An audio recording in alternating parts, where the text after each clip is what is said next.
my screen took a minute to come on, so I got a little tricked. All right, here we go. Hey, everybody, thanks for joining. Happy last day of January 2021. Wow. Where is this year going? Can't believe it. I'm going to bring Gregg on in just a minute. Good to see you guys. Already got some folks watching. I'm live from my drum room. I managed to get my first episode of this year into this first month, which I was hoping to do. So Gregg's on standby. I just saw my buddy Neil Porter. Is that Neil Porter? Hey, Skipper. Hey, Neil. You sounded great last night, Neil. You were killing it. You and Charlene, but sounded really, really good. Can't wait to put those vocals to good use with Grand Theft Audio. Anyway, hey, thanks, Rick. These are actually prescription, these glasses, but you can call them shades. All right. Gregg's texting me. Am I still on? All right, everybody. I'm going to bring Gregg on in just a minute. I'm excited about this. One of my oldest and best friends. I know I've been talking about this now all week, but he's truly a special guy. So I'm really psyched that we're going to do this today. And hang on one second, and I'm going to bring on Gregg Bissonette. So thanks for joining, everybody. And welcome the star of the show. Ta-da! Oh no, he's frozen. I'm not really frozen. I'm just messing with you. Johnny D, how in the heck are you? Oh, I'm great, Gregg. I'm much better now. It's great to see you, buddy. Great My daughter Mary always loved Frozen, so I did a little Frozen for you. I love that. I like that trick myself. I'll often, kind of. I figured that's probably the oldest trick in the book. But we're kind of older gentlemen. That's right. We're experienced. That's what we are. We're not great older, minds think alike. Didn't you just have a big birthday? I did. I sure did. What number was that? It was number 60, pal. I'm always going to be older than you because I'm 61. I tell people I'm too young for Medicare, too old for women to care. It's all jokes all the time with Johnny D. I got to tell. So I'm going to jump right in and tell everybody. Jump back, baby. I put some pictures up on Facebook the day after that. But Gregg. Was my shirt on or off? Oh, what's that? Was your shirt on? Did you have your shirt on or off? Did you wax the gray chest hair? No. I'm not going to be able to get through this. I knew it. Okay, what pictures did you put up? Well, I took some screen grabs of the Zoom surprise party that you guys did for me. And I had, so just so people know, my sister-in-law, Tracy Firth, and my daughter-in-law, my son's wife, Keely DeChristopher, and my wife also, but Kelly would be the first to tell you she was more of a minor participant because she kept thinking I was going to see her like trying to get numbers out of my phone. But very smart, Kelly. Very smart. Very smart. But and beautiful. She's very beautiful. And they threw a surprise 60th Zoom party for me. I thought it was going to be my grandkids and my son and my daughter-in-law and my daughter who lives out in Oregon, my daughter Danielle. And it turned out to be Gregg, Steve Gadd, Peter Erskine, Dave Weckl, Vinnie Colaiuta, Anton Fig, Keith Carlock, Steve Smith, Harry McCarthy, Rick Marotta. Who am I leaving out? I mean, there's still a handful of my bandmates, all my Grand Theft Audio bandmates. The other left-hand drummer, Phil Collins. He wasn't there. Ringo and Charlie. Ringo wasn't there either. Couldn't get connected. They couldn't get their computers to connect. Yeah. Ringo loves you, man. He loves you. He really loves you.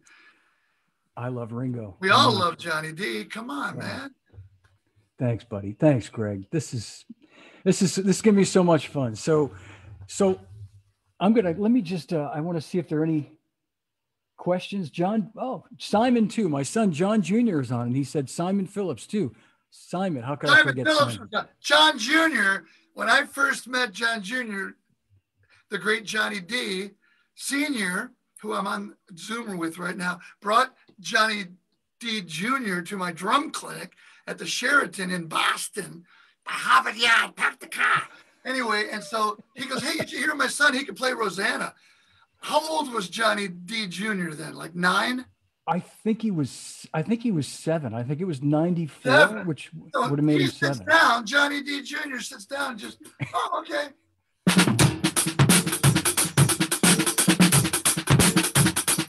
Johnny D Jr., it is in the blood, it's in the genes. Hey, Johnny D Jr. Oh, that was an amazing day. That was, and I'll tell people it was, Gregg said in the middle of Gregg's clinic, there's a few hundred people in the room, and he says, Johnny D Jr., I'm gonna have you come up here and play Rosanna. And my son goes up behind Gregg's drums and he says to Gregg, can you lower the ride cymbal? And that's right. Can you raise this tom, lower the tom? Uncomfortable one with you and I from when you were working at Simmons and I was with David Lee Roth and we had our first dress rehearsal. Do you know that one? Yeah, down at Long Beach Arena, Civic Center. You remember what happened? Yeah, the SDS-7 exploded, right? It at a sound check, and it was like so loud. And David goes, "Do you really need all that stuff?" I go, "What do you mean?" He goes, "Well, you got all, you got the big bass drums over here. You got the I'm gonna practice real hard, get a gig, and make some cash. You got a zillion toms, double bass, but you got like 20 of these electronic drum pad things. Do you really need that, bro?" And I went, "Yeah." And he goes, "Why don't you strike them?" Oh, Johnny D and Glenn Thomas and everybody from Simmons is coming to so they show up and our drummer is now playing with David. They're about to go. And they're all gone. Oh my gosh. Anyway. Well, you know what? That's a great segue because I wanted to talk about not exactly with Myron. I was setting you up with that with Myron. Yeah. Calabasas. Yeah, that's right. No, but that's a great segue because I was thinking before we got on the air, Gregg, it was 35 years ago, around this time, right? Early 1986 that you got the gig with David Lee Roth. Does that sound right? 5 years, yeah. Because I know you left Van Halen end of like 85, put the band together in 86. And I would be great. You've told this, I've heard this story from we traveled together on clinic tours, but the story about you going for the audition, I think is a classic, great story about like, again, being prepared and like doing your homework and knowing what you have to do to, besides being a great drummer, which of course you are, but. I don't know, but you want me to tell that story? Yeah, that would be great. That would be great. Okay, so Myron Grombacher, who I thought I was throwing you a softball into the Simmons Calabasas story. See, because I first met you in Calabasas with That's Myron. Right. With Tyrone, yeah. Tyrone, we call him, Myron Grombacher, one of our heroes. Oh, and yeah. when I moved to LA, I drove from North Texas State, Dallas. I grew up in Detroit, went from Dallas or Denton, Dallas at the time, to LA with 2 cassettes in my car. One was Rick Springfield. The other one was Pat Benatar, Live from Earth with Myron. And I wanted to meet this guy so badly. I loved his playing so much. One day I'm out on the corner of Reseda and Sherman Way in the city of Reseda, Canoga Park area. And I see him walking down the street, and I stalked him. "You're Myron Grombacher." And he's like, "Who is this guy?" I said, "Yeah, I'm a drummer. I just got off the road with Maynard Ferguson." He goes, "Oh, Maynard Ferguson, that's a cool big band." So he thought I was like not a stalker then. And then we started hanging out, playing double drums. We went out to Calabasas, and he introduced me to you, Johnny. What year was that, real quick? That was 85 when I started there, and that's exactly that's right before I got the gig because Myron's going. I'm going, "Myron, I love being Maynard's drummer." That was my prayer, my dream gig from like 12 years old to 21 when I got it. But I said, I don't want to be forever, labeled. You get labeled sometimes like the big band jazz guy, So Right. My favorite kind of music is the Beatles, like Johnny D's shirt, "Peace and Love, Brother," the Beatles. But I love old Van Halen's probably my second favorite band, the band with Dave and Eddie and Alex and Michael, and then Led Zeppelin and Hendrix and, all the way down the road, Chicago with Danny Serafin, the Police with Stuart Copeland, the Foo Fighters. Anyway, Myron goes, "We got to get you a rock gig, man. We got to get you a rock gig." And that's Myron's Youngstown kind of. I'm from Detroit. He's from Youngstown. We hit it off the Midwest. He goes, "We got to find you a rock gig." you should go audition for Vinnie Vincent. I said, Vinnie Vincent, the guy in Kiss? He goes, well, he's not in Kiss anymore. He left Kiss. He took Ace Frehley's place, but on the Lick It Up album and stuff, Vinnie Vincent left Kiss and was starting this new band, the Vinnie Vincent Invasion. So I go down and I auditioned for Vinnie Vincent, and he goes, hey, you're a friend of Myron's. I didn't want to say, don't come down, but we already settled on a drummer before you got here. This guy drove his Winnebago out from Texas, from Houston, and he's this big buff dude that played amazing, looks great, Bobby Rock. Bobby Rock, I knew it. Yeah. That's his name, Bobby Rock? He goes, yeah. I go, well, that name right there, he's got to have the gig. He goes, but you'd be good for Dave Roth. I said, who's Dave Roth? He said, David Lee Roth. I said, David Lee Roth's in Van Halen. What are you talking about? He goes, no, man, people don't know it, but he just quit. He left Van Halen. First guy he got was Billy Sheehan, because Billy Sheehan's band Talus used to open up for Van Halen, and they loved Billy.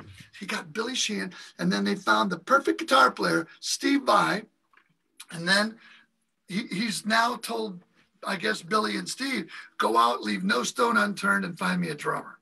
Yeah. So that's when he said, call Steve Vai's sister. She's helping set it up. And they were advertising in the LA Weekly and the Music Connection, these wonderful LA big publications that every musician reads because they're free. And so Steve Vai auditioning drummers. Well, Steve Vai, it wasn't for his band. It was Steve and Billy auditioning drummers for the new David Lee Roth band. So anyway, I get an audition with Pam, Steve's sister, be there 2:00 tomorrow, SIR on Sunset. And I'm looking at this line going, you got to be kidding me, man. How many drummers are, and the first guy that walks out is Matt Sorum.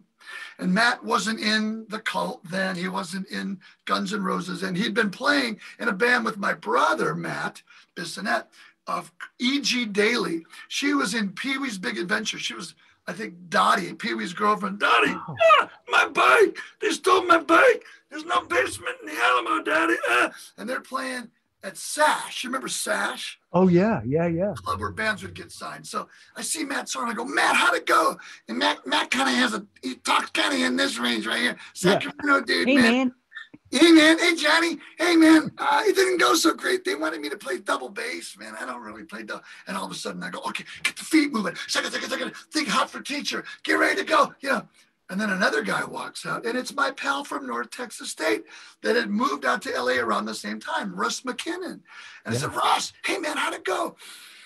And Russ is from Broken Arrow, Oklahoma.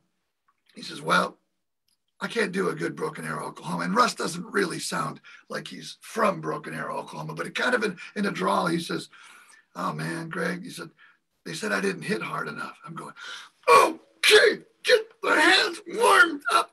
And I happened to have my roommate, Mark Cranny's Black Beauty Lucky snare drum with a white coated head on it. And the next guy that walked out, I forget who it was. I knew the guy though. And he goes, I go, how'd it go? He goes, Steve Vai, man. He played with Zappa and everything. I said, I know, with Vinnie Colaiuta. And he played with Alcatraz. He took Yngwie's place. He started doing all these all these rhythms. I'm going, those are 5s and 7s. And I had a Sharpie. I go, I'm going to write this stuff on my snare because I had a white-coated Remo Ambassador on the snare. What's a better place to write music?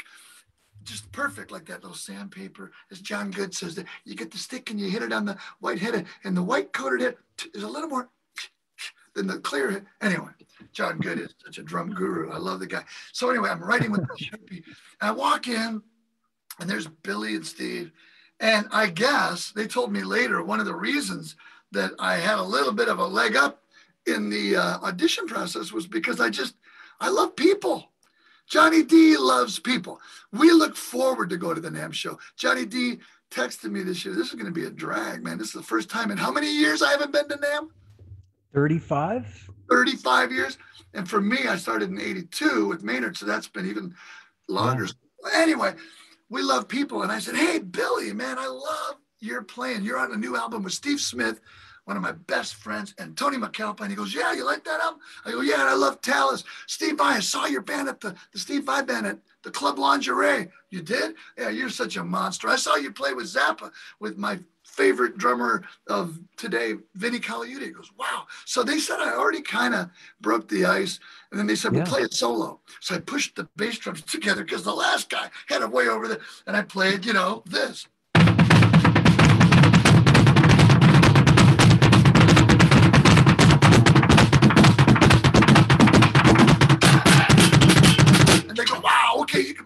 teacher, we want to do that. Hey, and Steve starts, try this song. It was Hot Dog in a Shake off Skyscraper. But that was Skyscraper's there. But the first album was Eat 'Em and Smile. That didn't hit up, but he goes, so I'm writing it down. He's going on the guitar solo, ba-da, ba-da, ba-da, and I'm writing it down. He goes, wait a minute, you can transcribe drum stuff? I go, yeah, I love transcribing drums and writing out charts. He goes, where'd you learn that? I said, North Texas State. He said, yeah, I went to Berkeley. I said, I know you did, man. I know what you had for breakfast on the Zappa tour with Vinny in 19, Anyway, he goes, man, they both said, we're going to tell Dave that you're our choice. And then the next thing was going to Dave's basement and playing for Dave, and then Ted Templeman, our producer. And then we were off to the races, man. So thanks for having me tell that story. You've told me that, I've heard it when we've done clinic tours and stuff together, but I don't know that I heard that much detail before. And that was amazing. That was. I could go even deeper in detail if you want. So David Lee Roth comes up to me and he's like, Diamond, David Lee Roth. I'm like, I know who you are, man. Great to meet. Wow, thanks for having me here. And I had gone to Steve Vai's house after that thing. I said, because he called me the next day. He goes, man, you're going down to Dave's basement to audition. I said, what are we going to play? He goes, well, we've been working on a bunch of tunes. And they had a great drummer, Steve's drummer, Chris Frazier. Fantastic player. But for some reason, Dave wanted somebody that wasn't Steve's drummer, I guess. So he goes, we have all these cassette tapes of songs we've been working on for the album we're going to do. We were going to do a movie too. And I said, you have cassettes? Can I drive up to your place and borrow the cassettes? I promise I'll take care of them. I want to write out little cheat sheet charts. He goes, come on. So I drove up to his place. He gives me this lunch bag full of cassettes. I stay up all night. I write charts for like 14 tunes. So we're playing them and I'm reading them off to my little file card things, and the drum set had a lot of toms, so I wasn't missing anything with just one tom. And we played like through 14 songs. I don't know how many songs. All of a sudden, David Lee Roth comes down. Diamond, David Lee Roth. Dave, great to meet you. He goes, question, bro. He goes, I've been walking around the house listening through the air vents. How'd you know all these songs, bro? I go, well, Steve gave me a bunch of cassettes just to borrow and listen to, and I wrote charts. He goes, you read music? I said, yeah, I read music. And he goes, what was the last gig you had? And I thought, man, Johnny D, I thought, I'm dead in the water. He's going to label me as a jazz big band guy. I didn't know David Lee Roth was such a musicologist, very, very musical guy, very smart guy. His dad, named Roth, pioneered laser eye surgery. I mean, the guy, Dave is so musical, so smart and so musical. He knows his stuff. I said, well, I got to tell him the truth. I said, my last thing I was just doing was Gino Vanelli. He goes, how's Gino doing? Nightwalker, Brother to Brother. I just want to stop. He knows Gino Vanelli, right? Yeah, yeah. I said, oh, he's great, And he said, what about before that? And I said, Maynard Ferguson. He goes, the big band high note trumpet player that covered Herbie Hancock's Chameleon and did the cover of Theme from Rocky. I said, Dave, yeah, that Maynard. He goes, if you can power that big band, you can power the four of us. Welcome to the band. Payday starts Friday. Let's go get some Mex food. Wow, man. And we jumped in that lowrider convertible that he had, and we went to get Mex food. And he puts a cassette in, and it's Frank Sinatra, That's Life. That's life. 1, 2. That's life. That's life. He goes, if you play with Maynard, I bet you can cover this song, Frank Sinatra. I go, I would love to. I love this song. And we did that on Eat 'Em and Smile. That's life. Wow. Yeah. And I didn't know he was so, so deeply. I learned so much about people I'd never heard of before. Dan Hicks. I've done a couple albums with Dan Hicks, but Dave got me into Dan Hicks and his hot licks. I was like, who's that you're listening to? And he was so into Tom Waits. I never really knew much about Tom Waits. Yeah. And anyway, all kind, very, very, very diverse musical tastes in Dave. He, of course, covered Louis Prima's "Just a Gigolo," and he did "California Girls" by the Beach Boys. And he loves all the classics. We used to do James Brown tunes. We used to do ZZ Top, Aerosmith songs, because Van Halen used to cover ZZ Top and Aerosmith when they played in backyard parties in Pasadena. Johnny, don't get me talking. I'll never stop. You go. This is great. No, this is you, Greg. Nobody wants to hear me talk. This is I do. This is great stuff. Well, I'll tell you. So I You love your remember drum that? kits. You got a Ringo finish, and you got the other Ringo finish. You got the Black Oyster Pearl there on a Rogers kit, and you got the rooftop, the kit that George Harrison bought Ringo, the Hollywood drum set, but you got Gretsch, natural maple, and you're lefty just like Ringo, but Ringo's on a righty kit, and you're on a lefty kit. Johnny D. Greg set me straight earlier, folks. I was saying to Greg, yeah, I'm going to maybe switch the Gretsch around right-handed and during lockdown and try to learn right-handed. And I thought about what you said, and you're right. I mean, it would be counterproductive at this point to kind of spend time on that when I could really there's plenty I still need to figure out playing right-handed. There's plenty we all need to learn about vocabulary. That'd be like me going, well, instead of learning, what the new sput thing is on that Vic Firth thing where he's playing actual proof with the, instead of doing that tonight, I think I'm just going to work on playing left-hand lead. It's like, no, I'm not. Oh, it's going to take me forever. I'm not going to get the same, like Simon Phillips and Billy Cobham, they split the kit down the middle. Man, I'm 61. I just want to learn new vocab. I don't want to be starting from scratch. Yeah, so that's you're my right. advice You're right. to you. You've given me amazing advice all through my life. That's my one piece of advice for you. Thanks, buddy. You've given me lots of advice too, whether you realize it or not, you have. But I was just going to say, so that first time we met, and it blows my mind you remembered. I remember I had met Myron before you at Simmons. He'd come up a couple of different times. It was that summer of '85. And I think he had maybe just come off the road with Pat, or they had a record out. I know that, like Invincible, I think was on the radio at the time. And yep, great song. And it was, great song. And in a funny Myron story, the first time I met him, I said to him, I was kind of like you. I didn't want him to think I was a stalker, but I was a huge fan, and I was kind of nervous. And until I got to know him, and I realized he's just the greatest guy in the world. Absolutely. But I said, hey, can I ask you a question? Yeah, man. Yeah. I said, what is the snare drum you're playing on Invincible? And typical Myron, he goes, that's the Invincible snare. He loaned me that Ludwig. The Black Beauty?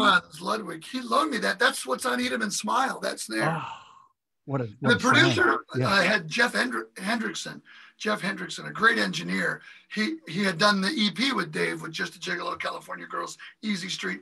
And he goes, hey, he was such a cool engineer. He goes, what do you want your snare to sound like? And I said, I happen to have this snare drum that Myron Grombacher loaned me. He loaned me the whole kit. I had the Japanese kit, the white with the Japanese letters. Ludwig's, and then later I bought that camo kit for the next album, bought it off Myron. But anyway, he loaned me this snare. He goes, that's a great snare. It's like a Black Beauty. I said, yeah, it's like a Black Beauty. It's a little different, but check this out. And I put my Walkman headphones on Jeff Hendrickson. He goes, wow, what a great snare sound. I said, that's the song Invincible, Pat Benatar. That's Myron Grombacher. He goes, oh, yeah, Myron Grombacher. He's amazing. I said, that's what I want this snare to sound like. He said, we can do it. You got the snare. Yeah. Wow. Yeah. I mean, what a sound. I mean, 35 years ago, getting that sound too. Yeah. Which, but I mean, I guess maybe it was easier to get a sound like that back then too, because it wasn't so, digitally compressed and. Yeah, they had Publisons and AMS Reverb, and we were up at Fantasy Studios, and it was just a great room. And Jeff is such a great engineer; he really nailed it. But the way that snare sounds on Invincible, it's probably my favorite snare sound ever. Yeah, I didn't quite get to that sound. That's pretty much, the best snare sound ever, I think. Incredible sound. But so Myron came back another time. I don't know how much. Maybe a week, 2 weeks later or something, up to Simmons. You were with him. He introduced us. And again, it had to be 6 months before you got the gig with David Lee Roth. So you were with Dave on Halloween of '85. Oh, you did? Okay. So we all went to the Tonight Show to watch him. He was a guest artist, and Johnny Carson wasn't there that day. It's before Jay Leno. The guest host was Joan Rivers. And the guests were David Lee Roth, Elvira, and I think Pee Wee Herman. Oh, wow. And Steve Vai and Billy Sheehan and I all went and we sat in the audience like, we're a band, man. We're going to support our singer, That's so cool. So that was so 2 months before that gig. But it all came down to Myron. Well, that's great. Yeah. Myron's just a... You should have him on your show. Yeah, I'm gonna do that. I'm gonna definitely get Myron, on here. And I'll have to push him a little. He doesn't like to... he's He's Well, I don't, he, nothing doesn't like to. he's humble, but He's humble. he shouldn't be humble because he's such a badass. You had another great drummer that Myron introduced me to on your show, one of our best friends, and Myron's best friend, the great Stan Lynch. Yes. Yeah. Yeah. What an episode that was. That was great. And Stan, just like you know, and Myron, like just really humble and even more, you know, Stan's so kind of in his own, he readily will admit that he's kind of in his own little bubble. You know, he was like, really, you think people want to, I mean, people even know who I am? And, you know, we had this conversation ahead of time. I know. He's so funny. He's now a Dixon artist. Jim Uting signed Stan Lynch to be a Dixon artist. We're on the same drum team. That's huge. That is incredible. I know. I was so happy. And when you and I and he were emailing and texting each other, I was just like, wow, it's so great for Dixon. It's so great for Stan. Well, he's getting that same finish right there in an artisan maple that you've got on your Gretsch, man. Kind of early Bonham and Ringo, Hollywood on the roof. Yeah. And he had an old Tama kit that was like that maple, that kind of thermoglass finish too. That thermoglass. I remember seeing that poster and seeing Stan and I think Stuart Copeland and Billy Cobham. Yeah. I think Liberty. Yeah, it was a Tama poster. Tristan Bowden. Yeah. All our buddies. So you were talking about Ringo, jumping back a minute, and I definitely want to spend a lot of time talking about Ringo and you playing with Ringo, but I love this story. And again, I'm asking you to repeat stuff that you and I have talked about a million times, but how cool is it that your dad took you to see the Beatles in 1966 in Detroit it was at Olympia Hockey Arena. Let me just, before I tell this story, let me tell you about this new book Ringo just put out, 30 years of the All-Star Band. He's got pictures and stories, everybody. And he talks in this book about my dad bringing me to see him play with the Beatles. My dad was doing a gig with his band, and he came out into the lobby of this hotel, and the place was just festooned with screaming girls. So Ringo's got pictures of all of us in here, but he tells this story in here, and he says, Gregg really owes it all to me because he claims that I've been his drum hero since Gregg's dad took him to see me with the Beatles in 1966. Wow. So my dad's playing this gig and he comes out and he doesn't know what's going on. It's on the Detroit River in downtown Detroit. And he's playing a wedding with just a kick drum and a snare and a hi-hat and a ride. No toms, no crash. Because at 1 a.m. when the gig's over, you want to put it all together, stick it under your arm, be out in the 1964 VW bus and get on the freeway to get home. We call them expressways back there. So anyway, that's right. He goes, what's going on? He asks the food and beverage manager, what's going on? I think he said his name was Bob. He knew the guy. He goes, Bud, the Beatles are staying upstairs. The Beatles are staying upstairs in this hotel? Yeah, they're playing tomorrow night at Olympia Hockey Arena where the Red Wings used to play. And my dad goes, Bob, any chance of putting me close to 6 tickets? It's the night before. He goes, Bud, are you out of your mind? It's the Beatles. It's been sold out for 6 months. But you're a good guy, and you always come through at the gigs and the weddings and stuff. Come back at 1 a.m. when your gig's over. I'll see what I can do. And my dad walks back in the bar. Bob, how's it going? He goes, I got good news and bad news. I got 6 tickets for you, but it's going to cost you $36 total, $6 a ticket. My dad says, well, I'm making 50 on the gig. I'll clear 14 bucks. We're going to see the Beatles, kids. Oh, man. And when we played in Detroit a few years back, I said, Ringo, a couple of blocks from here, the Fox Theater, a couple of blocks from here is where I saw you, where my dad took my brother and I to see you play. My mom stayed home with my sister. She was young, too young to go to a concert then. My sister, not my mom. And so my mom stayed home, but my brother and I went with our neighbors. And my dad, Jeff Trax and his dad, one of my best friends, and his sister. And I told Ringo it was just a couple blocks from here. He said, is that where that was? Let's go after sound check. And I said, unfortunately, unlike where you're from in Europe, where they keep buildings of historical significance.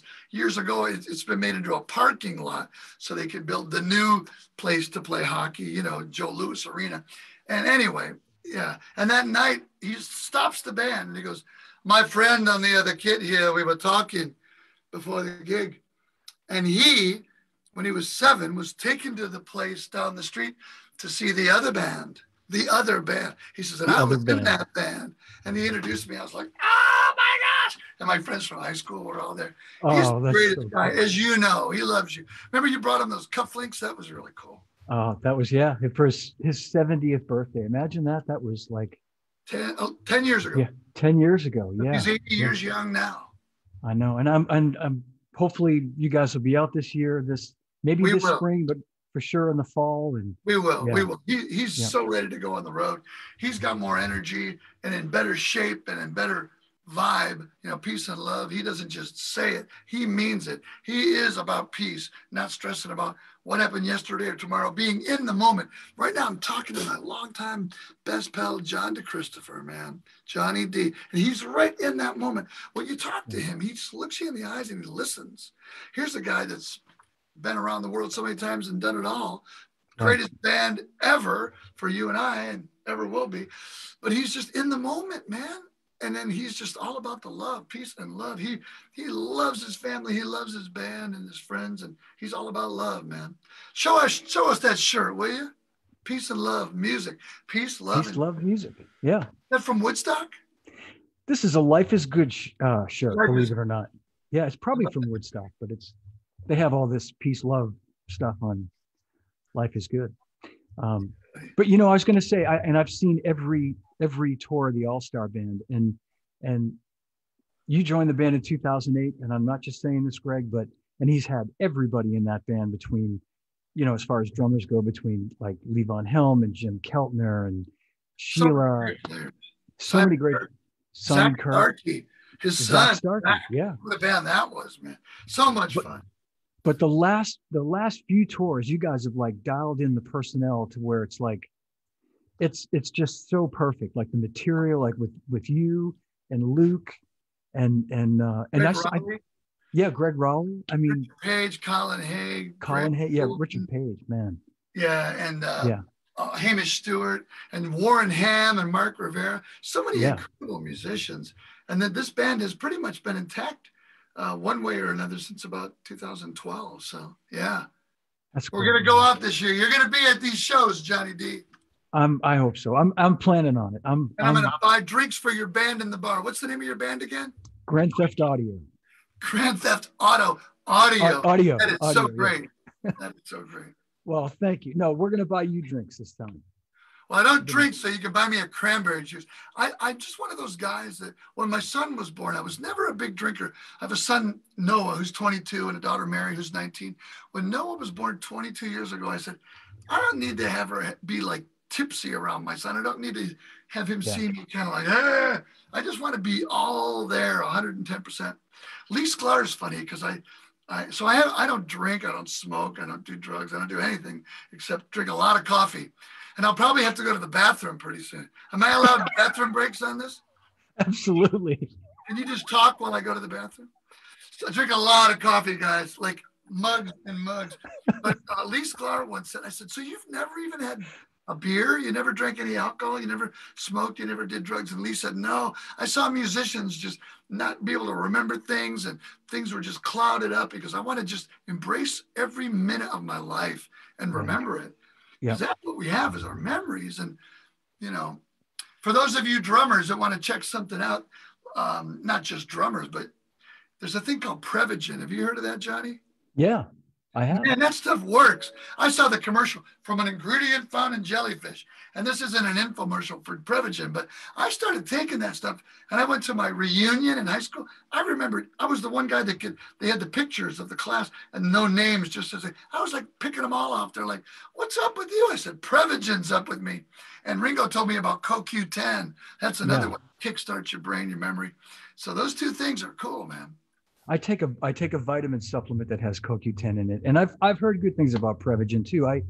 It's funny how I used to pride myself in having a great memory, but I hit that big number last month. But even before then, it's funny how you don't even kind of realize it at the time, but you start finding yourself going, what was that guy's name, and what was that? It's weird. Like for me, And anyway. right there, Johnny, right there is where people can't stop. What was that guy's name? Oh, well, whatever. So, and then they go on. And they say, these memory experts, they say, never do that.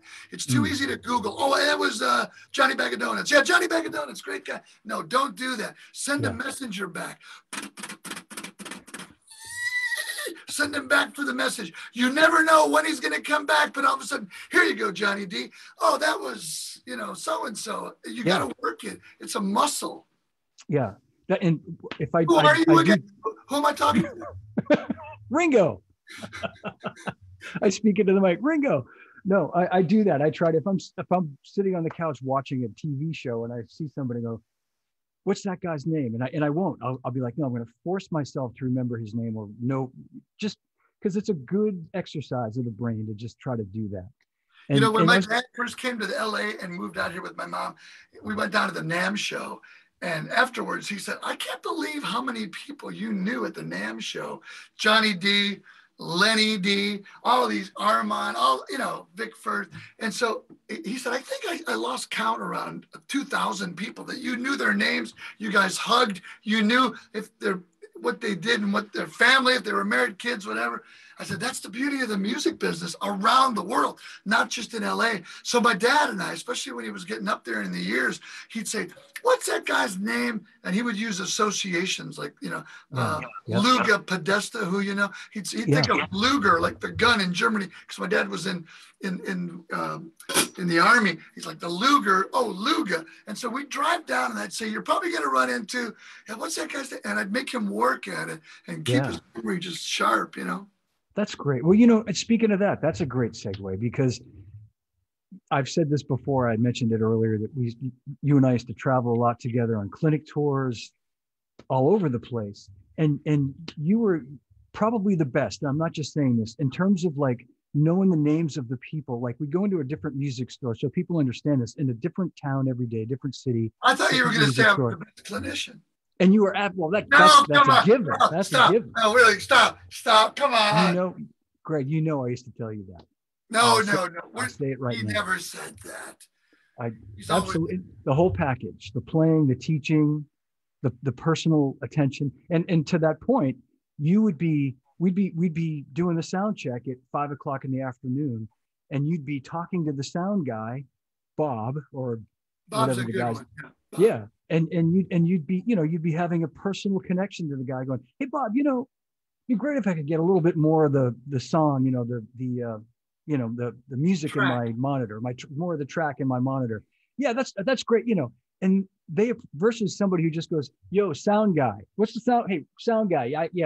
It's too loud, or it's not enough, or it's, you know what I mean? And that came naturally to you. It wasn't something it's just how you are. From my mom and dad, Johnny, and my mom and dad loved you so much, man. Johnny D, we just be Johnny D. And they were people. My dad, we would be in a cab somewhere in Montreal, and some guy that doesn't even speak English, but my dad somehow got out where he's from, and if he's married and that he has 10 kids, and he'd say his name and pay him and tip him.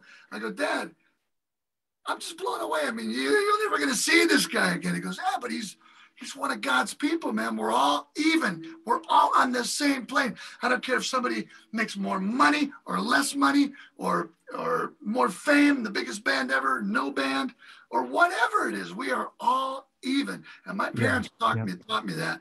So that whole thing, like, sound guy, I need this. Oh, nothing can bum people out more than that. I know. Or at the same, or conversely can motivate them, and you know what I mean, and make them feel special, and it's not like you were just doing it to make it, like you really meant it. You were sincere about it. And the other thing is cash tips. If there's any chance I could just get a little bit more of that track, what's that $20 bill doing? I got to try that when we hire a sound guy for my band gigs. Like, you can just get the drums a little bit more in the house, Yeah, exactly. Peel off that Ben Franklin, baby. Yeah, exactly. You lose money on the gig. It's okay though. You can hear the drums. You hear the drums. That's all that matters. Oh man. So we've talked about, the Beatles are your favorite. Ringo, we played the Greek last year. He says, thanks for everybody getting up and wearing your best T-shirts to the show. The Rolling Stones, another good band. And I was like, Oh, that's pretty cool. How about a little this? How about a little cowbell for Johnny?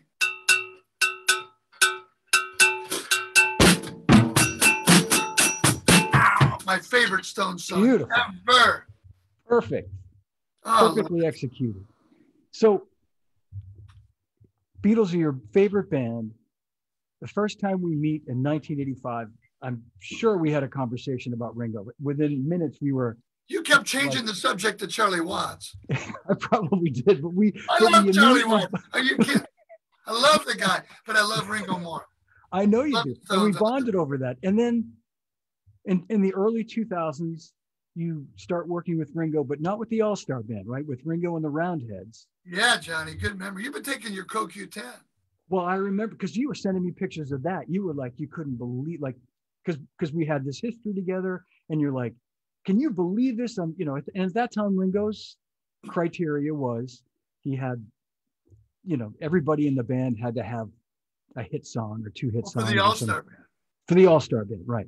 So just talk for a second about how that you got started with Ringo with the Roundheads, and then the That's All-Star. a long story. I hope you don't mind. Because believe me, Johnny. I grew up. I was born in '59, a year before you, and the Beatles, number one, hands down of all time. But I absolutely love the Rolling Stones, and I absolutely love Led Zeppelin. John Bonham, probably the greatest real rock and roll drummer ever. Yeah, I just go deep in the weeds every day trying to still figure out what John Bonham did. And I watch all kinds of Charlie, videos and trying to figure out what Charlie's doing. And the Who, Keith Moon, oh my gosh, and Hendrix with Mitch Mitchell. Oh, and yeah. I just love Chicago with Danny Seraphin. Yes, with Bill Bruford. So many bands I just adore and love, and that's who I am. But the Beatles, that's always been my favorite band of all time and always will be. And I think the greatest band. And, they wrote their own songs, played their own tracks, sang their own stuff. And so I guess it was 2003, about midnight, and my phone rang, and it wasn't even a cell phone. I think it was a landline, because I don't think iPhones came out. Well, you got me into the BlackBerry, so maybe it was a BlackBerry, because you'd say, I had the Black, and I just do my BlackBerry. So that's right. Yeah. Probably was a BlackBerry, 2003. My BlackBerry rings, and it's Mark Hudson, who was Ringo's producer, but produced Bon Jovi and Aerosmith and the Joan Rivers Show with Vinnie Colaiuta playing drums. He was a musical director. He goes, Greg, Mark Hudson. And he talks real fast. I go, Mark, how you doing? I've been trying to get Mark to come down and hear our Beatle tribute band with my brother Matt, and Brett Tuggle, and Rocket Rashad at Cafe Cordial, where one time David Garfield brought Will Lee in. And Will Lee goes, this is cool. I like it that it's like session guys doing Beatles. I might start this in New York. Well, he lapped us. I was telling that. But anyway, so I was trying to get Mark Hudson to come down to hear this Beatle band, because being in the All-Star Band would just be like, wow. And once Robin Flans was doing an interview with Ringo, and back when Ringo was signing, I think in like maybe 95 or something, she had it maybe before that with the Timothy B. Schmidt band, the second band. He signed my tribute to Ringo poster, and she gave it to me. I'm like, Ringo saw this. And Jim Keltner had actually said something once. He called me and he goes, hey man, I was talking to Ringo. I told him you'd be the right guy for the gig, for the All-Star Band. He goes, yeah, there's a chance he might get an all-British band, which he did. Simon Kirke and Peter Frampton and that great band. Yeah. But Jim Keltner was so cool to do that. So anyway, I was asking Jeff Jonas, our dear friend, Ringo's drum tech, my drum tech, Drum Paradise. I said, man, you think I could ever send something to Ringo, like some kind of a cassette of my playing? He goes, Ringo just goes by word of mouth, and he's not going to sit and listen to your cassette. I said, what if I wrote him a letter and told him I'm a big fan? He goes, don't tell him you're a fan. You want to just be a drummer that loves him, and take the word fan out of it. So I've been thinking about all these ways, because there's, like you said, Levon Helm, Jim Keltner, Simon Kirke, Sheila E., and all these great, great drummers. I'm thinking, I would love to be in that band. And here's Mark Hudson calling me, right? It's midnight, 2003. He goes, I'm doing this album with Steven, or a track with Steven Tyler, and he hates the drum machine. It's a shuffle. And it was for his daughter was going to be a guest on Lizzie McGuire. And she got her dad to be Santa Claus on a flatbed truck. Steven Tyler, you better watch out. You better not cry. His drum machine. But he hated the shuffle of the drum machine. He goes, he wants, we want to have you play the shuffle. I go, man, I'll be there like 10 a.m. tomorrow. He goes, no, we need you now. I said, I'll be there at 9 a.m. tomorrow. He goes, Ringo's drum set still set up in the studio. You can use his drums if you want. I'll be right there. Down the 101, down the 405, Santa Monica. Played it. But instead of getting drum sounds for Bruce Sugar, who's Ringo's engineer, who was engineering with Mark, and I knew Bruce, and Bruce had recommended me to Mark, said, you should call Gregg. Instead of getting drum sounds like this for a half hour and then snare drum, I thought, I'm just going to play every Ringo groove I know. There are places I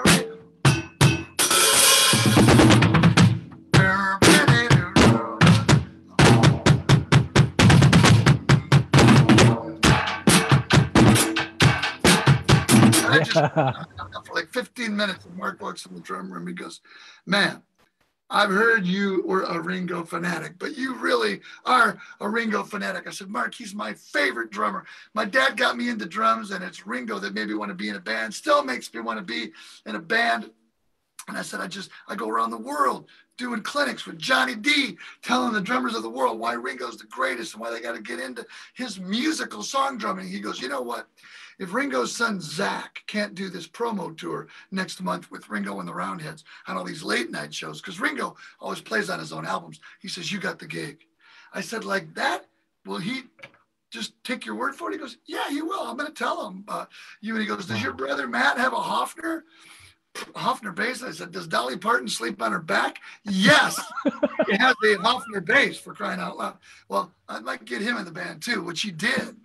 So that was it. The first time we rehearsed together, my dad comes out to the car when I pull up. He goes, I just set up your drums in the rehearsal studio. Your drums are 5 feet away from Ringo's Ludwig kid. Oh, man. My mom's like high-fiving me. My mom would read the Thomas Brothers, and my dad would drive. So I went in there, and there's Ringo. And I went to shake his hand. He goes, I only give hugs, brother. He gives me this big hug. And I said, I just can't tell you. He goes, wait, I heard you go around the world telling drummers how great I am. You got to be in the band. And that started it all right there. Oh, I remember man. having a clear vision of his snare drum and his bass drum. And our first song we did was I Want to Be Your Man. I want to be your lover, babe. And I'm just staring at his bass drum and really staring at his snare drum and just matching. He never moves around, but if he does pull something a little bit back on a verse, he plays in the middle of the snare. And if he just leans in a little bit on the chorus where he's playing rim shots, I said, I'm going to match him. And Bruce Sugar was recording our rehearsal. So we go in the back room to have a lunch break, and he's listening to Bruce play back, I Want to Be Your Man. And he looks at me and he goes, Gregg, no flams. I said, what? He goes, I like flams, you know.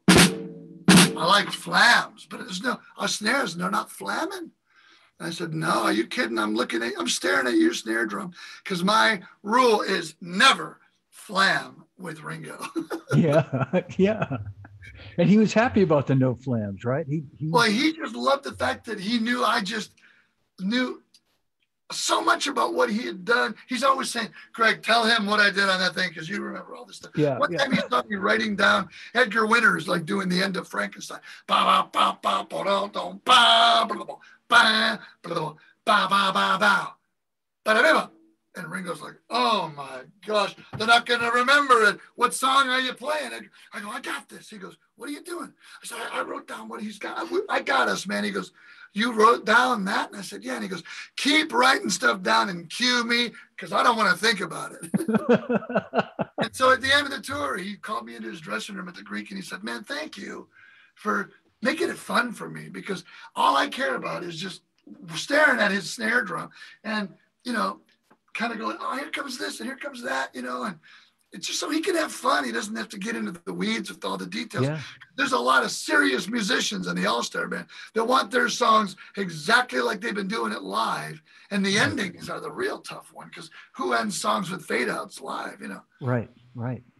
But that's a good point. So, and all the great drummers he's had, probably nobody had really ever not to say they didn't cover his back, but you're really sort of watching his back. You're kind of like going. Well, I think they all watched his back and wanted to play.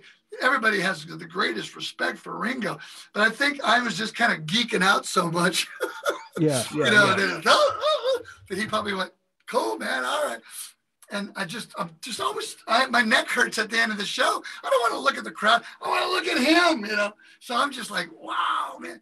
So it's probably, just because I just love the guy so much and is playing so much, as all those drummers do. Yeah, every All-Star band's been phenomenal, You reminded me of a story when we were talking about Ringo's 70th birthday. That time that I brought him the cufflinks and I came to see you in Boston in 2010.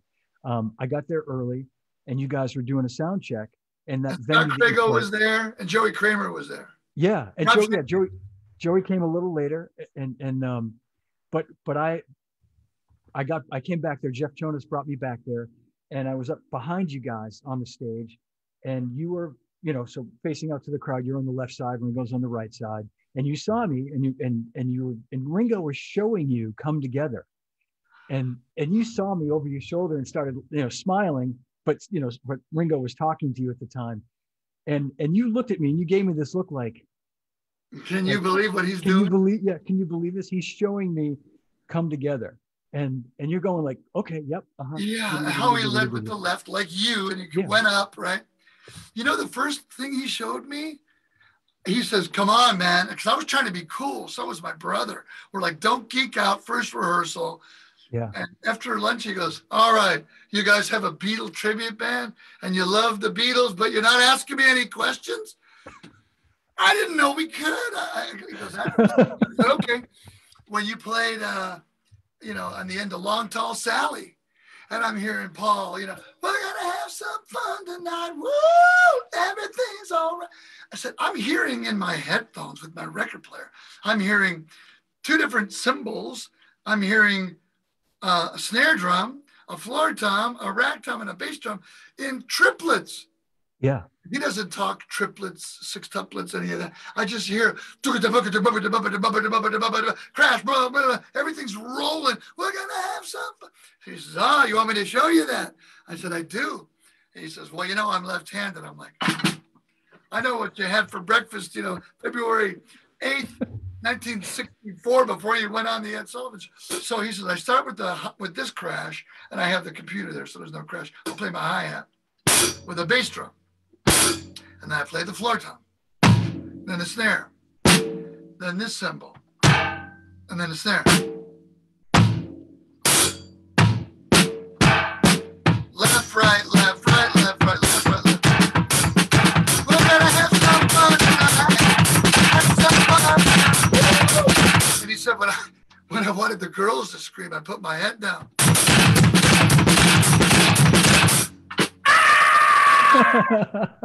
And my second lesson before they come together when you were at was we were talking about Zach. And I said, I've known Zach a long time. I said, I met Zach back in the 80s when he was in a band called Ashton.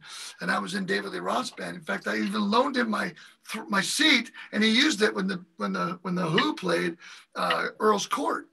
He says, Zach well? I said, yeah. He goes, Zach's first lesson I ever gave him, I showed him the beat. I'm thinking to myself, which beat? The Cozy Cole, his favorite drummer. Topsy. It wasn't that. The Bossa Nova. There were bells on a hill. It wasn't a Bossa Nova. It was the beat. And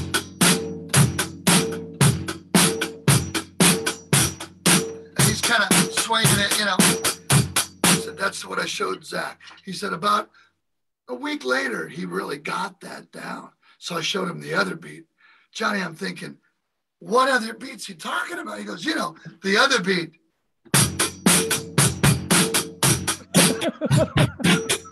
And that's it. And he was off to the races.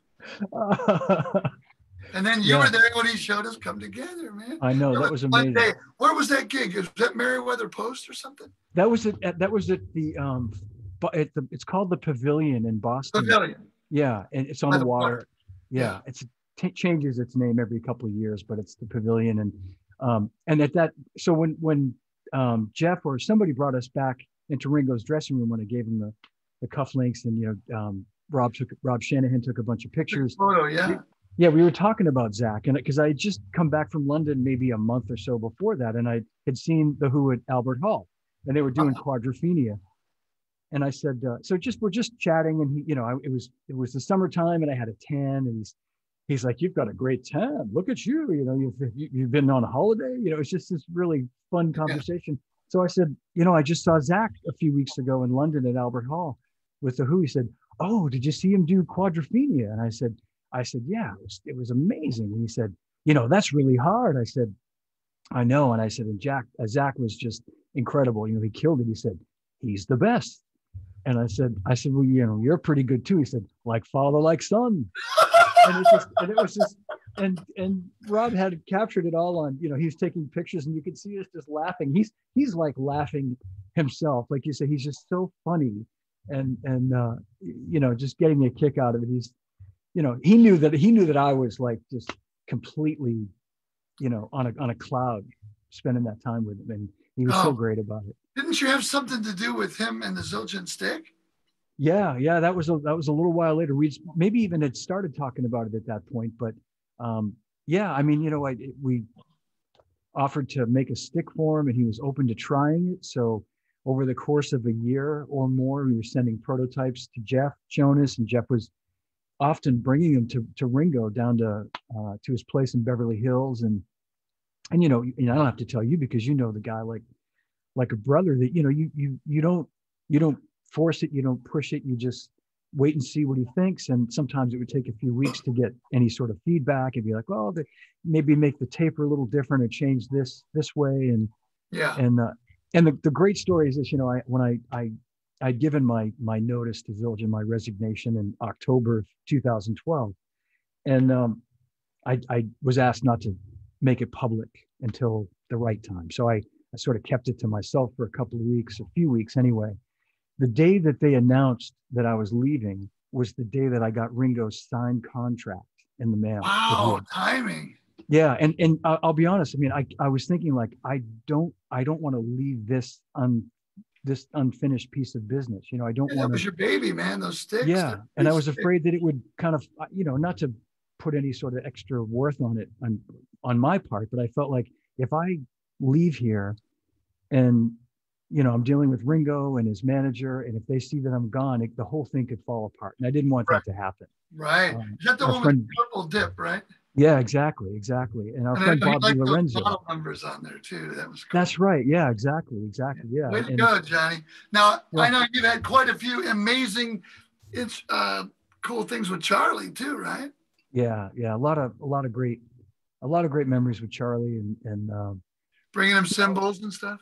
Yeah. And with Charlie, it's a different situation, because, he's probably, and you would know more, again, better than anybody, he's maybe a little bit more of a drum geek himself, maybe, than Ringo is, Right. And I always chalk it up to the fact that, I'll just, like, when I worked for Zildjian, and people would say, like, well, why can't we put Ringo on an ad for something? And it's like, look, he's a Beatle. You know what I mean? It's like, he is an ad. Yeah, he is an ad. The fact that he plays Zildjian, that's all you need. That's right. And if he wants to be in an ad, we'll do it. But if he doesn't, that's the end of it. Like, Did Charlie do ads? No, Charlie doesn't do ads either. He did one way back when we did the Armin series, and I really had to sort of call in a favor, and I don't say that lightly, but I really kind of, I didn't beg him, but I really said it'd be great if you could do this, and he did it. And he was kind of like, him and Ringo are from a different generation. You and I know that, Greg. And they're also tired of being exploited, I would imagine. Yeah, and there's that too. Charlie Watts, Ringo Starr, John Bonham. I just got a copy of John Bonham's Peisty contract. That was pretty interesting. I've seen that before. Yeah, it's kind of floating around, but I know what you mean. Yeah. So and that was, I would have never asked Charlie again to do anything like that, because I just felt like it was kind of, it probably overstepped, or it was certainly on the verge of overstepping. I think what he liked about it was that these were symbols that were meant to be like the stuff from the 60s, and right. And he did play some some Zildjian. He played some old Paistes in the 60s and 70s too. You know, and he's still got that Wuhan China symbol. he's still got that. Yeah, UFIP actually. It's not Wuhan. It's not, but it's that Italian? same Chinese square top. Yeah, UFIP from Italian. Italian. Yeah, Is the Christopher Italian? it's Italian. It is. Yeah. Well, what else? I mean, we have so much we could talk about, but I want to. May I ask you a big favor? Yes. Do you have anything you want to say to the peeps while I go out into the other room and just grab a quick bite of something, a little sandwich? Go ahead. Have a quick. Okay, be right back. Don't leave me. I won't leave you. Ed Bettinelli, you got to leave this conversation. What are you talking? You can't leave. You can't. We're just getting started. Guys, I'm sorry. I've been so wrapped up in this. I haven't looked at any of the questions here. I'm going to see if I can get to a couple of questions, although we're probably going to wrap it up in a little bit. Nels, good to see you, man. This whole conversation is making it fun. Hey, Rick Latham's there too, and my buddy Frank Husser, Bob Terry. It's good to see all you guys. Let's see.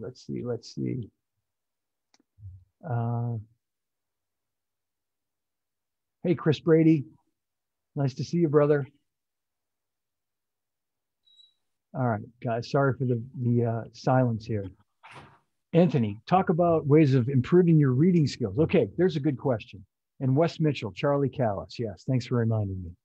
All right, so I'm going to ask Greg when he gets back about reading and about Charlie Callis. I did want to talk to him about that as well, about All right. some readings. Hey, Greg, we got a couple of quick questions too. Okie dokie. Anthony, just wanted to see if you had any pointers or suggestions on reading, like improving your reading. Who did, Anthony? Anthony. What's Anthony's last name? Anthony's last name is, I'll tell you in 1 second. I don't want to mispronounce it. I see him all the Italian. time.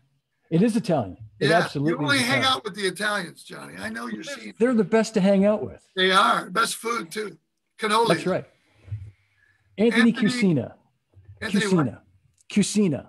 Cucina. Oh, Cucina. Anthony Cucina. Tony, let me tell you, Tony, let me talk Tony. to you like an Irish uncle, Tony, over there.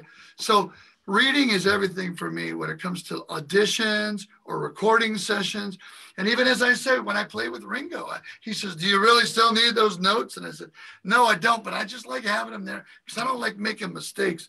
And I think he likes that. We cue into sections and we don't really make too many mistakes. And I guess I use it as a crutch a little bit, but yesterday, I did 12 songs in 8 hours for an artist. I have my drums set up at a great studio, Woodcliff Studios, with another paisano, Frank Rosato, like Risotto. Yeah. So Anthony, Johnny, Franco. So people will send Frank these files. I get there. He's already got the files downloaded. He's got a legal pad and a bucket of Sharpies of all these different colors for different takes.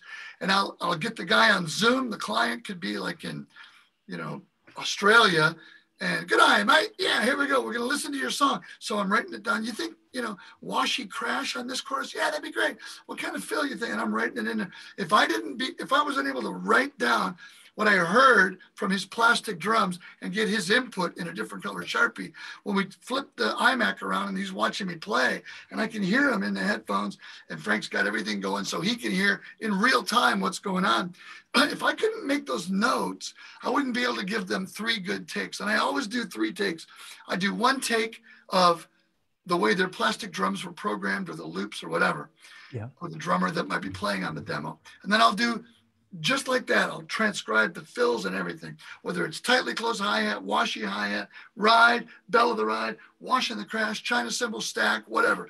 And if it's riding on the floor tom, I'll write in detail, and I can write pretty quick because I love writing and just charting stuff out fast. It's like shorthand. Then I'll do take number 2, which is the way I would do it if I was in his band.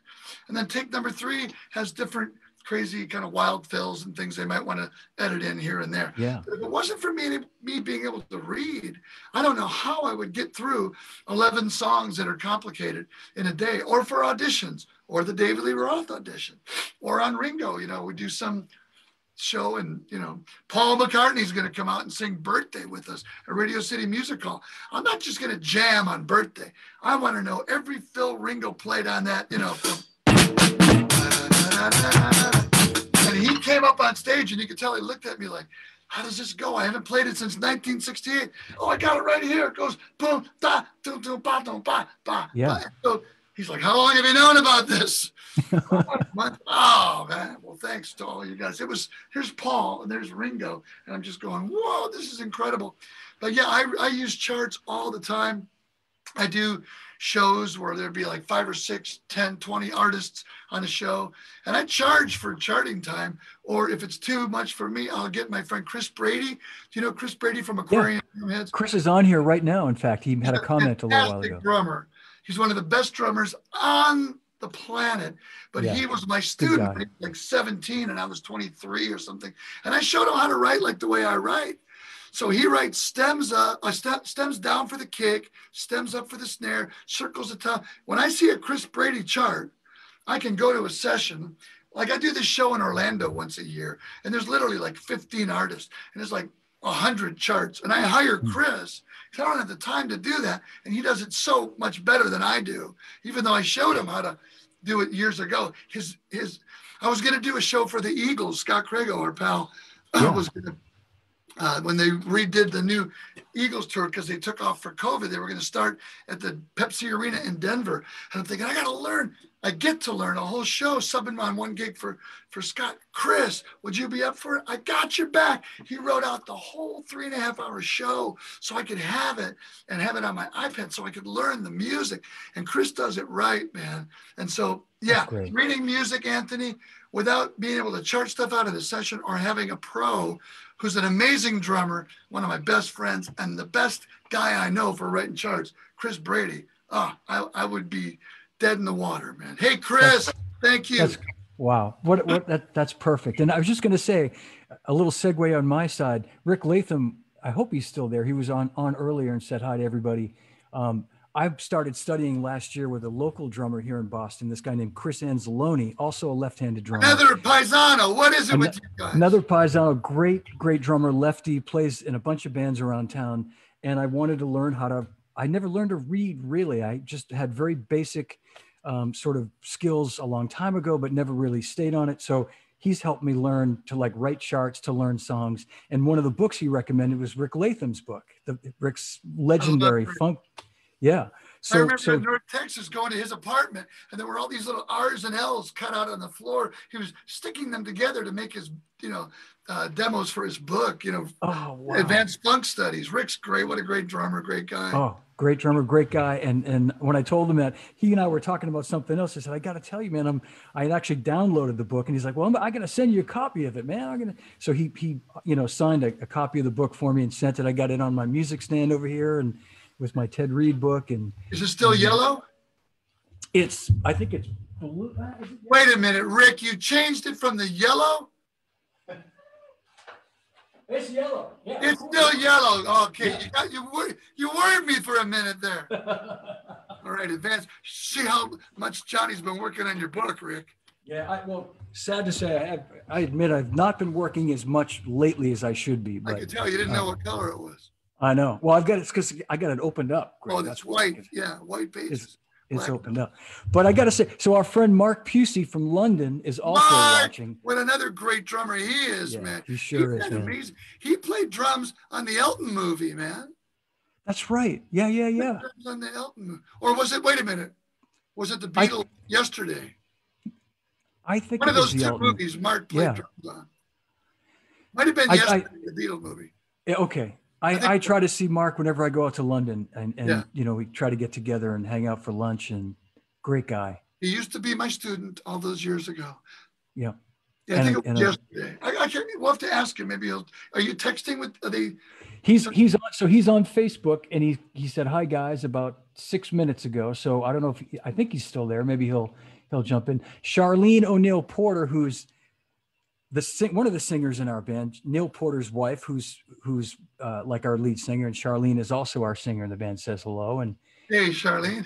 Lots of people watching there. There's Chris Brady saying, I learned from you. Oh, I So, tell you the funniest Chris keep telling Brady me. story.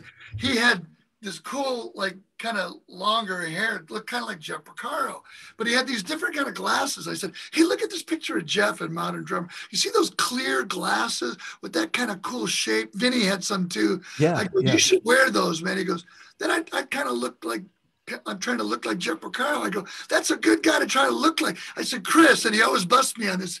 I said, Chris, it's not all one Iana, two Iana, man.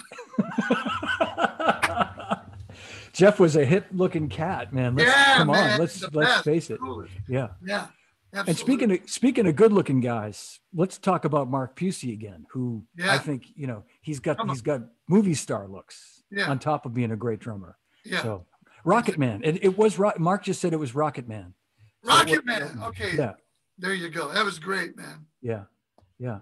And I've known Mark, gosh, probably 20 years from going to London, and he'd come to the events that we'd hold there. And he's, the thing I love about the guy is I didn't learn, and I knew he was a drummer, but I didn't realize until later how great a drummer he is, because he'd talk about having a gig and, doing this and playing, but he would always go, he would praise you. He would praise like JR and Vinny and Steve, all the guys, and never talk about himself until I heard something that he played on, or somebody said to me, Steve White or somebody said to me, oh yeah, this guy's a great drummer, Yeah, well, I first met Mark with the great George Frederick. I've done a bunch of his great Freddie G camps over in Winchester. And I met Mark, and then I met one of my best pals, Paul Dinage, who's a fantastic drummer in London. And of course, Steve White, who's always there, and Neil Wilkinson was there. And George Frederick, man, what a dear pal he is. We're hoping we can do that camp this summer. I hope so. Yeah, that's a great. Well, you got a question, Greg, from John Rogers, and John, thanks for asking this question, because I did want to bring this up. He just John asked maybe if you could talk about what it was like when you subbed for Simon with Toto, and I remember when that was too, when Simon that was 95, and Jeff had passed away, and Simon was the new drummer in Toto, but Simon had hurt his back and he couldn't do a tour in Europe, and so I'm thinking, oh my gosh, nobody can play like Jeff, nobody can play like Simon. I'm just gonna do my best. And Simon came to the rehearsal, and I brought my regular kit, not even a double bass kit, double pedal. And of course, Simon, octobans, and this one song, I Will Remember, it had octoban left-hand parts. I will remember. Gong bass drum. Yeah. And I kind of wrote it out, and I'm playing, I'm doing kind of a like a, I don't know, 10, 12, 14, 16, like a 6-piece kit. And he's in the couch, and he's kind of wanting to give me some advice. He goes, Greg, could you put something on your left to play like higher toms? And can it be more like, oop, oop? I said, Simon, I love you, buddy. I'm supposed to leave in 3 days to play a show, playing every cool thing you played on your new album and everything Jeff did on all these songs, Rosanna, Africa, Hold the Line, all these songs. I said, give me a break, bro. I'm just going to play it like this. He goes, fair enough. Yeah. Nobody could play like Simon. And we did like Dave's Gone Skiing and these really incredibly, and I got to play a drum solo. I mean, Jeff would never play drum solos, but because of Simon and Dave's Gone Skiing, there was a drum solo. It was a blast. You could YouTube that, just put in Toto, Dave's Gone Skiing, and my name, you'll see.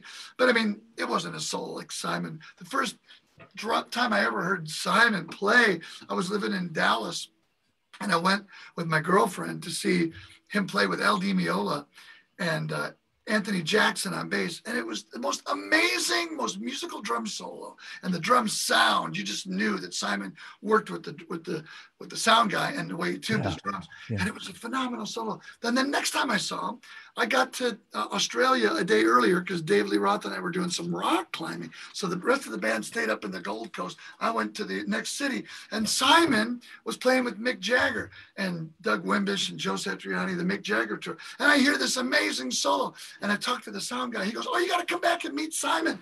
He'd love to say hi to you. I said, I've never met him. He says he's got really bad food poisoning, and he's throwing up like crazy. Oh.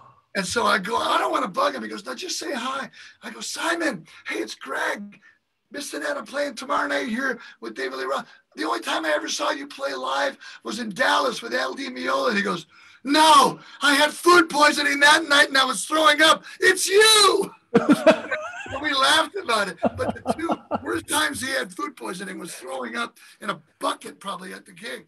Was the two times I saw him, the first two times. That is too funny. Great friends. How about the time Simon put together the percussion for the Fiesta Bowl? And he hired, he wrote all the music. It was the University of Texas against Penn State, and we were the halftime. He had Terry Lynn Carrington, Dave Weckl, Luis Conti, Chris Trujillo, Lenny Castro, Billy Cobham, and I. Mike and Simon. He wrote all the music, and it was all drums. And we played with the Penn State drum line and the University of Texas drumline. YouTube that one, kids. Go on YouTube. Simon Phillips, halftime for the Fiesta Bowl. He put that together, and it was phenomenal. He's a genius, man. He is. He's and he also an incredible engineer too. I mean, I know you've been to his old studio. Yeah. That used to be Sheila East studio, and phenomenal. I remember going there to the studio when they were recording a Toto record, maybe 10 or 15 years ago, and to see him, engineering the thing while they're recording it, it's phenomenal. Yeah. He could build a board. He could put a car together. He's a race car driver. He's a man of many talents. Yeah. Yeah, he is. He's amazing. You also had a request from,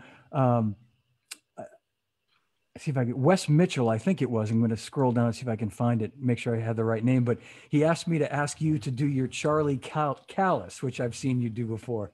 Well, a lot of kids might not know who Charlie Callis was, but during the Rat Pack time, Sammy and Dean and Frank, first of all, he's a drummer. Charlie Callis could play drums, but Charlie's whole shtick was like he would get frazzled and somebody would say something like in Jerry Lewis movie Big Mouth. They killed the main character many times, and he was a mafia guy, and the guy keeps coming back. It might have been Jerry Lewis, and Charlie Callis is like,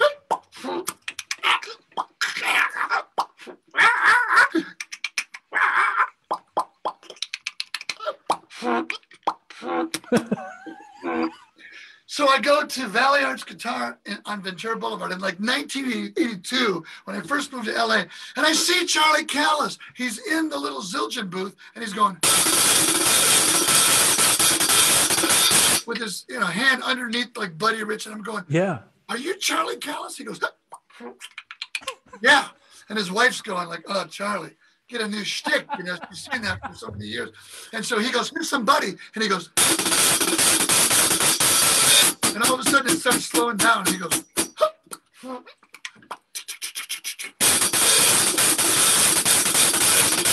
but he literally had that stuff where you would play underneath.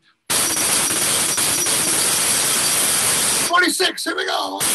And he's wailing on the hi-hat. And a friend of mine, after I did the Rob Wallace Hudson Music DVD, musical drumming in different styles, I did some Charlie with Rob and Paul on the back steps of the studio. And this guy calls me a couple years ago. He goes, hey, man, I love that DVD. I love the Charlie Callis stuff. I want to bring a gift to you. And it's Charlie Callis's floor tom in the fiber case with the name stenciled Charlie Callis. And it's kind of a light Ringo, like, that kind of a light blue Ringo Oyster Pearl. Yeah. Yes. Yep. Timberland kit. And so I've got that in my locker. I've got his case with his name Charlie Callis on there, and it's his floor tom. That's the color right there. What is that? I've got it in Gretsch, Midnight Blue Pearl. Gretsch, man, very good. That's the color of his floor tom. Beautiful. You're quite the drum collector. I saw a bunch of snares over there. Can we see those? Yeah, I've got like a wall. I saw a wall of snares. Yeah, the snares. See if I can move my computer so I don't mess things up here. That's my snare rack right there. Very nice. I've got about 20 something snare drums now. Somehow I've managed to collect. Beautiful, John. Crazily, Greg. I don't know how this happened. John Aldridge and I were talking. You know John Aldridge? Oh man, he does the best engraving. He did a really cool drum that Jeff Jonas and I gave Ringo for his birthday this year, his 80th. Yeah. And you got to ask John to show you some of the original things he engraved on there. They're amazing. He and I were in touch the other day, and he made some reference to going down the rabbit hole or something. he's a funny guy. But He anyway, is. yeah, He's a real artist. I fell down that rabbit hole. I was going to you reminded me of something. Let me just make sure I'm not. Oh, Simon. I was going to just say that the first time I met Simon, I was working at a music store in Boston, 1982. Wurlitzer, exactly, Wurlitzer. And Simon did a clinic for Zildjian. Lenny DiMuzio came in, and Lenny was doing all that stuff, just like you said, the Buddy Rich stuff that Charlie Callis was doing. And ask Simon, next time you see Simon, you talk to him, he'll tell you this story. I think he might have told it on my birthday Zoom call, but Lenny's like the warm-up act, and he's doing like all this, and he's like, all that stuff. And it freaked Simon out because I think he'd only done like one drum clinic before that. And he's like, it's Simon Phillips. He's he shouldn't be intimidated by anybody, but he was like nervous, going like, oh God, how do I follow this guy now? Like but never follow Lenny DiMuzio. Louis Bellson once told me, never follow a kid or a dog act, but never follow Lenny DiMuzio. Never follow Lenny DiMuzio. Oh, Louis Bellson. We could tell some great stories about Louis Bellson. We'll do that in another one. I would love that. So what about, you were talking about, and it's getting to be 4:25, so 1:25 your time. So we'll wrap it up pretty soon. But what about just some of the things that you might recommend to drummers watching this at home that, I don't know, just this could be another 2-hour conversation that we have. I can do short answers, though. I've been kind of long-winded. Go ahead. No, I just mean in terms of like your success. You've been a working drummer, even going back to playing with Maynard Ferguson, but you moved to LA almost 40 years ago, and you've been working ever since, whether it be David Lee Roth in a huge band or like, a session you did yesterday. And are there any things you could, impart to drummers that are watching this? Absolutely. Well, growing up in Detroit, working class town, my dad played gigs at night, but he had a bread route during the day. My mom was the most amazing homemaker, but she worked for an accountant's office, an insurance company when we were at school. We came from a working class family, and I'm a capitalist. I believe in free enterprise, and I believe in work, and I don't like sitting around not working. So I'm going to work. And Myron and I are very much of that same ethic where, Youngstown, Ohio, Detroit, Ringo's like that, Liverpool, even though he's not touring, he's putting out books, doing solo albums, playing for people's tracks, doing his painting, his art, his Lotus Foundation. I am not the kind of guy that can just ever retire, because to retire is to expire. So even when I moved here at 22, I was like, hey man, I'm going to start working. So I found a really cool top 40 gig in Orange County, 6 nights a week. And I'd drive from Granada Hills down to Mississippi Moonshine on Catella, across from the NAMM show, play 6 nights a week there, playing every wedding, bar mitzvah party, everything I could with the casual bands. I don't know why they call them casuals, because you wear a tuxedo, nothing casual about it. But then I've always loved teaching drum lessons. And there was a place called Action Music, and Ross Garfield and Jay Rubin were the two guys that are great friends of mine now.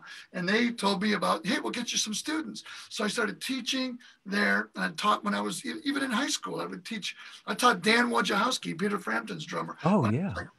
15 and he was 13.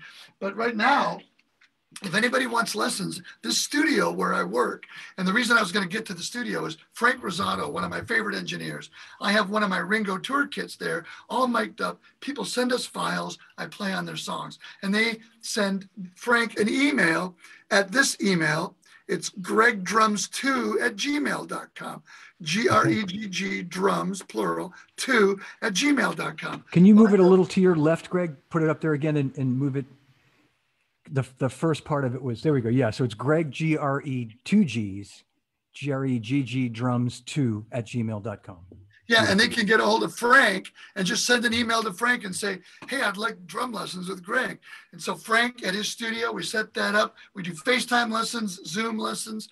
And it's a great studio and everything sounds really good. So they could just email that if they want private lessons, and Frank will set that up. He'll also set it up to play on people's songs. If anybody wants, me to play drums on a song. And that's kind of what I've been doing before the virus. 2 years ago, Frank and I started doing this, where we would just do files from people from all over the world. And then you send them back. Well, before you send them back, guys, get the money.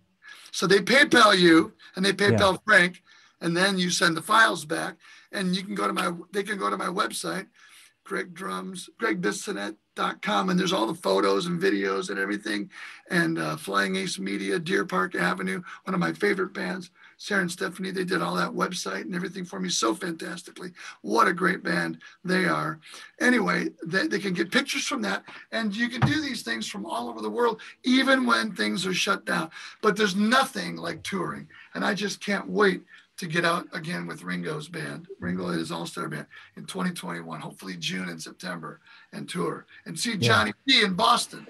I hope so, buddy. I know, just if as great as it'll be to see Ringo and the music, I want to see you. I want to hang out with you. I want to hang out with you and your band, Grand Theft Audio. Well, and Neil, our singer, just made a quick comment, and I'll read it to you, and then we'll wrap this up pretty soon. He said, I think he asked, Neil, I saw you write something. Joe Petroselli too, my friend Joe Pet, who I just want to say a quick hello. Paisano. Yeah, great drummer here in Boston. Played with the Joe Perry Project. Joe Perry, was he in the Joe Perry Project? He was in when Joe left Aerosmith and formed his band. Joe Pet played with him, and he goes by the name Joe Pet. Great drummer. Neil said, "How about the regimen to stay healthy in the band?" So that's this is a Ringo thing too, because he eats so healthy and he exercises so much that he's the healthiest guy I know. Ringo is 80 years young. And so I'm really careful. Like I said, I don't drink, I don't smoke, I don't do drugs. I just try to not eat sugar and try to just exercise. I love to ride the life cycle bike in front of my TV and watch the Dodgers. I'm a little embarrassed to say I have not missed one Dodger game, and we won the World Series this year. I know. Congrats. Thanks to you and helping give us Mookie Betts there, Johnny, in Boston. Oh, man, anyway, I know. Yeah, that was a smart move. Let's trade Mookie. Thank you. But I have not missed one Dodger game in the last 4 years. But between my iPad and my phone and MLB.com, you can watch it on the breaks from the Blue Note in Tokyo and on my bike. So I exercise bike every day, and I swim an hour a day too. I swim at a really great heated lap pool and just try to do an hour of both. And that's just really important. You got to move, you got to keep in shape, because drums are a physical instrument, and Dr. Luca Podesta, we talked about him briefly, but he's kept me going, and so many drummers going, Myron, Don Perry, Dave Weckl, so many guys, Carmine, and Jason Bittner.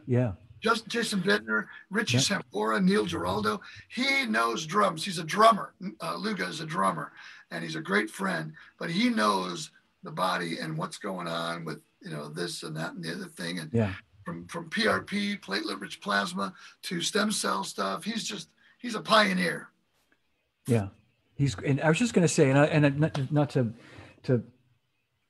talk about me, but when you were talking about not drinking and staying healthy and all that, and I think that's great advice for people. I do drink socially, but when I got back into you gotta have red wine. Got to have some red wine. Good for the heart. When I play now, like since I got back into playing 7 years ago with my band Grand Theft Audio, I enjoy the fact that, and we're talking about our memory and all that stuff, not drinking allows me to really enjoy playing more than like when I was younger and I'd have a couple of beers, or you know what I mean? Like you'd be in the moment. How about this for an analogy? We're going to have a race. We're going to have we're both going to have really high powered Formula One cars. It's going to be this crazy obstacle course. And this driver is going to drink a big cup of coffee, black coffee, just a lot of caffeine. And this driver is going to have 3 glasses of red wine. Who's going to win the race? And who's going to knock down some cones? So come on, man. We want all of our brain cells there when we're playing drums, especially, right? You're driving the bus. Yeah, exactly. And and I auto very quickly. That's right. And I just It's funny. I want to like savor the moment. You know what I mean? I want to be like in complete control of my faculties the whole time, because I enjoy it so much more now than I did when I was You'll young. remember more. Yeah, exactly. So anyway, on that note, who are you? I'm Ringo. Where are we? What's my name? What's my name? I love your shirt, man. That is a great shirt. I got to get you one of these shirts. And you already got me the Life is Good, cool piece of love. Johnny, thank you for that. That's different. Yeah, that's cool. It's got you written all over it. Man. Greg, thank you. Thank you for doing it. I really had fun because I know we're talking to a lot of great drummers out there, but we're talking to each other. Just like, isn't it great with the whole internet's thing, This internet's thing it's going to catch on. I'm sure it is. It's going to catch on. I just got a fax machine last week. I'm trying to keep up. Yeah, I got to get one of those. I'm always slow to. Yeah. But I hear they're the range.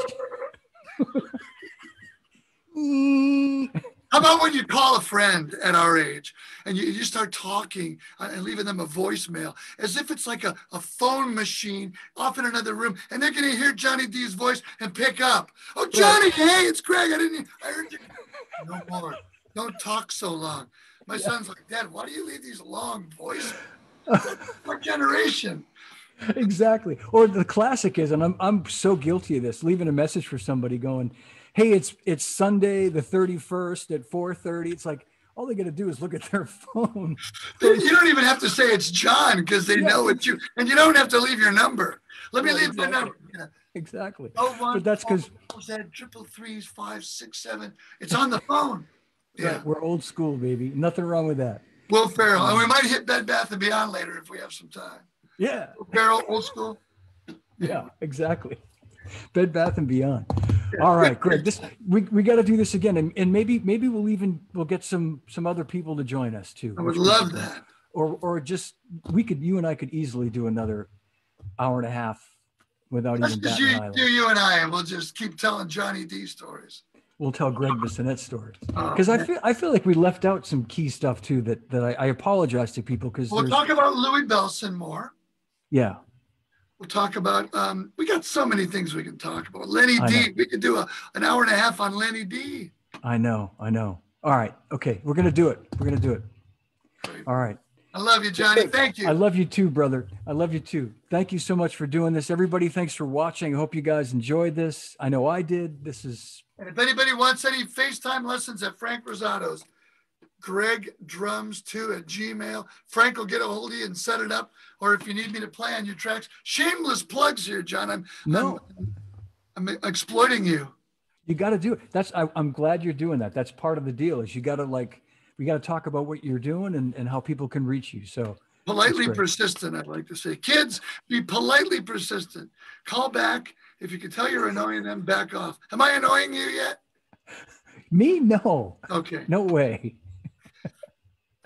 All right, buddy. Love you, love. Out with a little, pick a song. Stump me on a drum beat. Okay. I'll play. Name that song with Johnny D. All right. Oh, Walk This Way.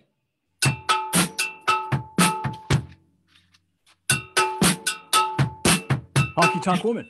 Okay, how about this? Another cowbell song. Oh, We're an American Band. Yeah. We're an American Band. Grand Funk. How about this? For Michigan. Take 5. You Can't Stump Johnny. How about this one? Oh, Tomorrow Never Knows. Man, how about this one?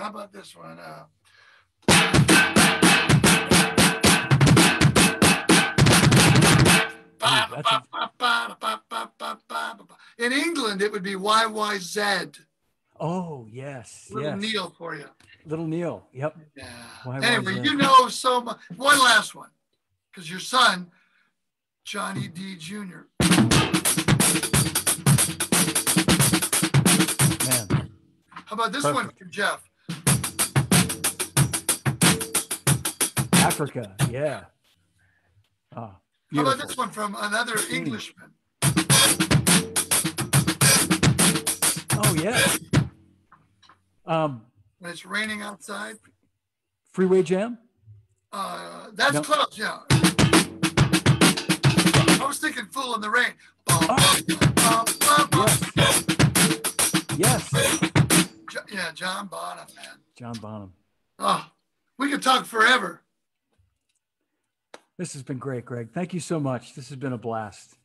Thank you, Johnny. I love you, buddy. Love you too, pal. We'll see I'll you talk soon. to you real soon. Yeah. Can't wait. Peace and love. Peace and love, buddy. Bye-bye. Right. Bye-bye. Thanks, everybody, for watching. And I'm going to put this up on YouTube in just a little bit. I knew we would go a long time, and this has been a blast. So everybody, thanks again for watching. Hope you enjoyed it.